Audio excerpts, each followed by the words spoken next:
צהריים טובים, good afternoon. So with me is Frédéric Journet, l'ambassadeur de France en Israël, French ambassador to Israel. Thank you for joining us.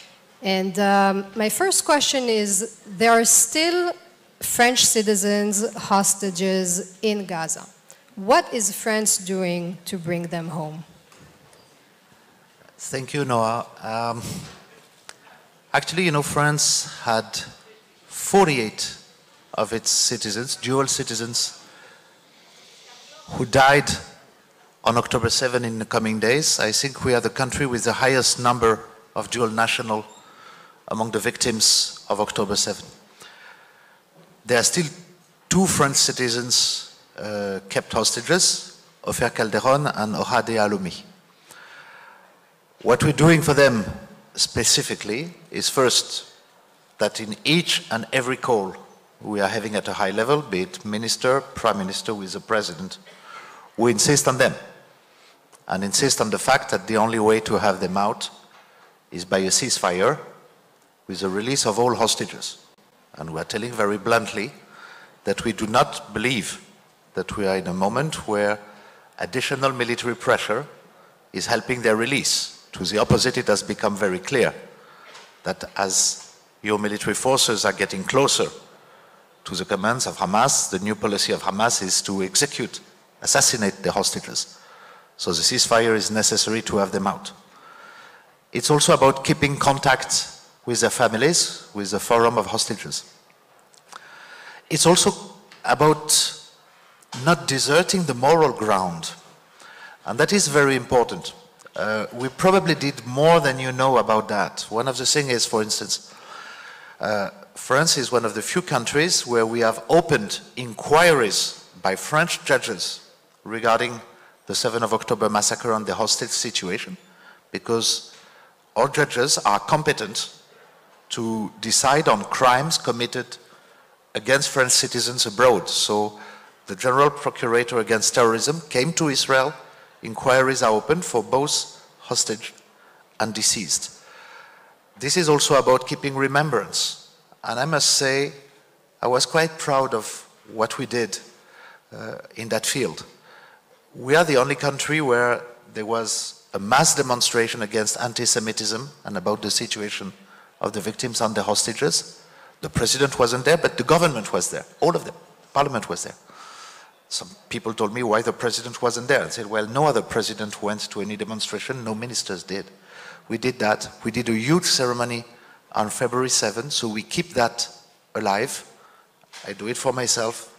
I have offers on the hot picture on the gate at the embassy. When I arrive every morning, I see them. And I never remember having a moment of emotion which is stronger than when I'm discussing with their wife, sisters, and children. Thank you. France is historically heavily involved in Lebanon and also with some connections to Hezbollah, and with the current escalation in these recent days also in Israel's northern border. I see the Americans are sending Amos Hochstein, and what is France doing on that front to de-escalate this situation in the north? First, I will explain to you why we are so committed to that, and I will come to your question exactly of how we're doing it. Why is it important? First of all, because we have long historical interest there. We have 25,000 citizens living in Lebanon, business, cultural ties. It's a country where French is still spoken a lot. And many Lebanese people have their families in France as well, or a house. So it is dear to us. Actually, I did my first diplomatic training in 1996 in Lebanon as an intern. And it is an important country to us emotionally. But beyond that, it is important because we believe very deeply that if a war starts full scale with Lebanon, it is going to be extremely dangerous for the region. It can turn this whole thing into a regional conflict. And we already have a regional conflict in Ukraine. If we have a second one in the Middle East, and sometimes another one starts in East Asia, it starts to look like a world war, which is something we cannot afford. So this is going against our direct national interests. And also because we believe it is bad for Israel. We see that there is a war in Gaza, and as Churchill used to say, there is no such thing as a smooth war. It's a hard war. It's not short.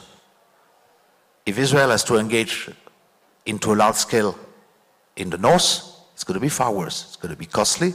There's going to be damages. There's been a team in Reichmann who did a fabulous description of that. So what we do, we talk with everybody in Lebanon. That's our advantage. We talk to the bad guys. We talk to the very bad guys. We talk with Hezbollah, either through intelligence or through administrative channels. So we can convey messages. We're telling them very clearly what are the risks. But we're telling in the same way to our Israeli friends how we see that coming. What is important in our current efforts, and I believe our American friends see pretty much the same thing. Nobody wants that war. Iran doesn't want it, Hezbollah doesn't want it, Israel doesn't want it. And yet it's very possible that it happens, even though everybody more or less agrees on the parameters. Everybody knows it's going to be around 1701, withdrawal of Radwan, withdrawal of the anti-tank guided missiles. That's the parameters. Nobody is saying over my dead body. The huge thing, which has been blocking everything, which is limiting our efforts, which is limiting American efforts, is that will not happen unless there is a ceasefire in Gaza. Why? Because Hezbollah sees itself as the so-called axis of resistance. If they accept to have a separate settlement with Israel while the war is ongoing in Gaza, it means they abandon Hamas. If they do that, they are not anymore the axis of resistance. Plus, if they do that, they admit that they are afraid. And they keep saying and they keep showing that they are not. So that's a difficult thing. It's a negotiation, an arrangement that has to be found among partners who are not afraid of each other. And that's one of the very big things. I hear many mistakes in some meetings I have saying they are deterred, they are afraid. They are not. They are very determined to go ahead. When we're telling them, you don't realize Israel is capable of inflicting enormous destruction. The answer is, really? What are they going to destroy? A sewage station that doesn't work anymore? An electricity plant that's been out of order for 7 months? Everybody's using gasoline generators in their backyard in Beirut because the country has collapsed. Said, so what? They will hit that, they will destroy broken things. If we hit something on Israel, we do real damage. We're not afraid. And so that's why, again, the ceasefire is a step. Pardon? They feel they have nothing to lose. No, they have some things to lose. However, it doesn't mean they're going to back down. There's a difference between having something to lose and being willing to give up a fight. They've been carrying out that fight for 2 decades. They will not stop like that. And what we need to work on right now is to have a ceasefire in Gaza, and when that ceasefire is done, there is a moment where something can be reached. How long it will last? Well, that will be up to the actors to decide. But Hezbollah has no interest in the destruction of Lebanon, and the Lebanese people have no interest in letting Hezbollah engage into a new war to destroy their country. So yes, it is workable, but I insist, it's not going detached from the Gaza ceasefire. And if it's not, what does it mean? It means a second war in the north, a war of attrition, a long-lasting, painful war, something Israel has always avoided.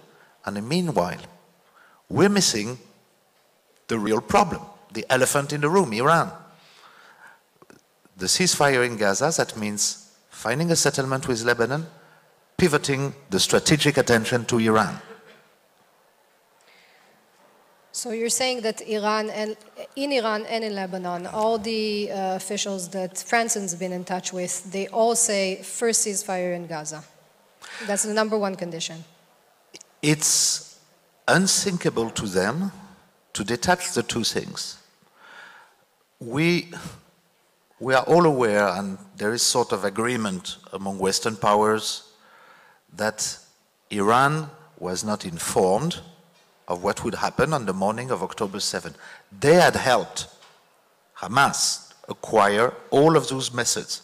Lots of things that we've seen in the murderous, barbaric practices of Hamas on October 7 are things which Iran and Hezbollah learned while fighting against Daesh in Syria.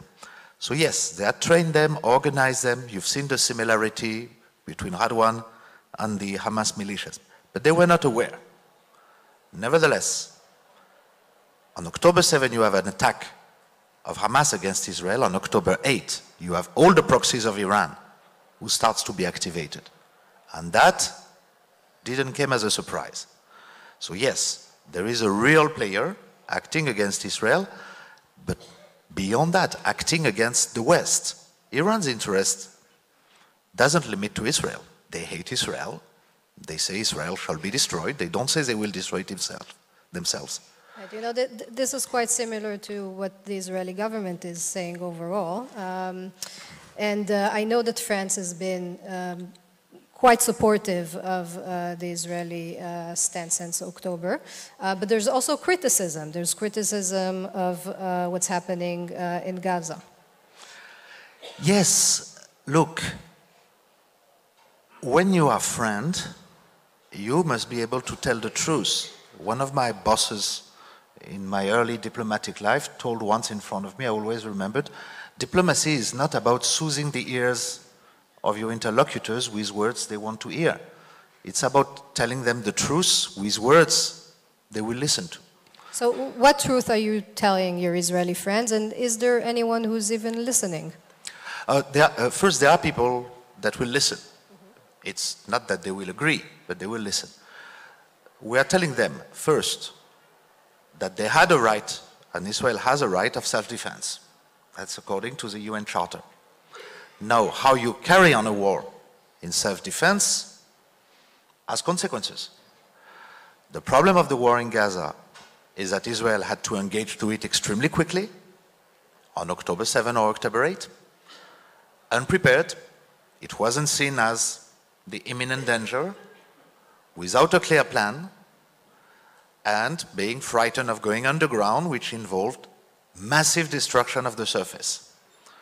The result, seen from outside, has been terrifying in terms of destruction and casualties, and is providing a constant loop on the media, on social media, feeding into our public opinion, disastrous to Israel.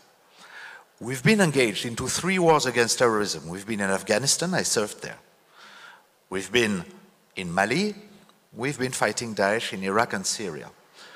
We failed in Afghanistan and ultimately in Mali because it was too long, too protracted.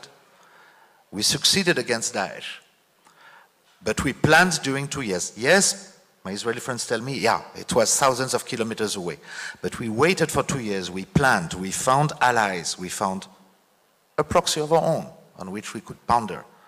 Meanwhile, we still had the Daesh-inspired terrorist attack of Nice. That was heavy.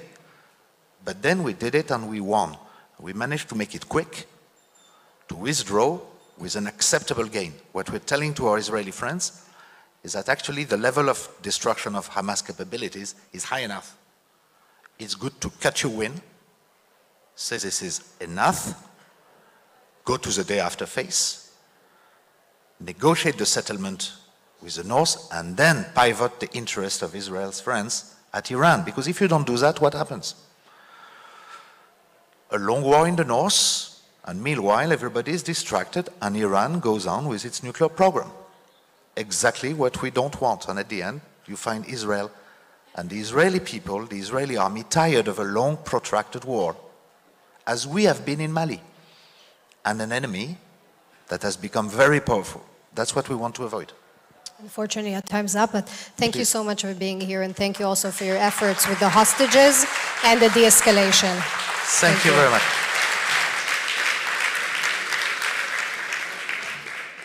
מרסי, פרדריק ג'ורנס ולנועה לנדאו. אני מזמינה כעת פרופסור תמר הוסטובסקי ברנדז מהקריה האקדמית אונו ומכון המחשבה הישראלית. בבקשה.